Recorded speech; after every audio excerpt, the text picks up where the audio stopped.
கிறிஸ்துவுக்குள் பிரியமுள்ள சகோதர சகோதரிகளே, பலந்தரும் தேவன் எபிசோட் 2008க்காய் கர்த்தரை துதிக்கிறேன், மகிமைப்படுத்துகிறேன்.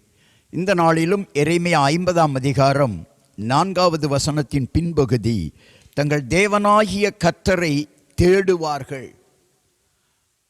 இஸ்ரவேல் ஜனங்கள் பாபிலோனிலே 70 வருஷம் அடிமைத்தனத்தை சகித்தார்கள், அடிமைக்கு உட்பட்டிருந்தார்கள். மேதிய பெர்ஷிய வருஷங்கள் காலங்களிலே மேதிய பெர்ஷிய ராஜாக்கள் எழும்பி கல்தேயரை, அதாவது பாபிலோனியரை அழித்தார்கள், சிறைப்பிடித்தார்கள். அந்த சூழ்நிலையில் எருசலேம் ஜனங்கள் எருசலேமுக்கு திரும்பினார்கள்.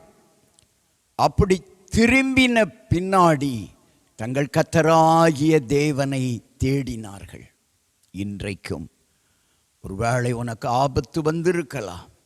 ஆபத்து நேரத்தில் கூட நீ கர்த்தரை தேடாமல் கூட இருந்திருக்கலாம். இன்றைக்கு கர்த்தர் உங்களுக்கு எச்சரிக்கையாய் சொல்லுகிறார், கர்த்தரை தேடுங்கள். சங்கீதக்காரன் சொல்லுகிறான், நான் கர்த்தரை தேடினேன், அவர் எனக்கு செவி கொடுத்து எல்லா பயத்துக்கும் என்னை நீங்களாக்கி விடுவித்தார். கர்த்தரை தேடுங்கள், அவர் உங்களுக்கு காணப்படுவார். கண்களை மூடி ஜெபிக்கலாம். எங்களை நேசிக்கிற நல்ல தகப்பனே, யார் யார் அடிமைத்தனத்திலே சிக்கி தவிக்கிறார்களோ அவர்கள் ஹல்லேலூயா கர்த்தரை தேடுவார்களானால் ஒரு விடுதலை கிடைக்கும்.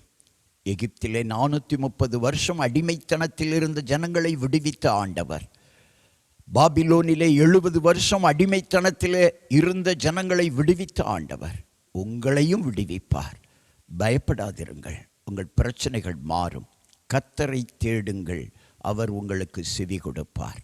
இயேசுவின் நாமத்தில் ஜெபிக்கிறேன் பிதாவே, ஆமென்.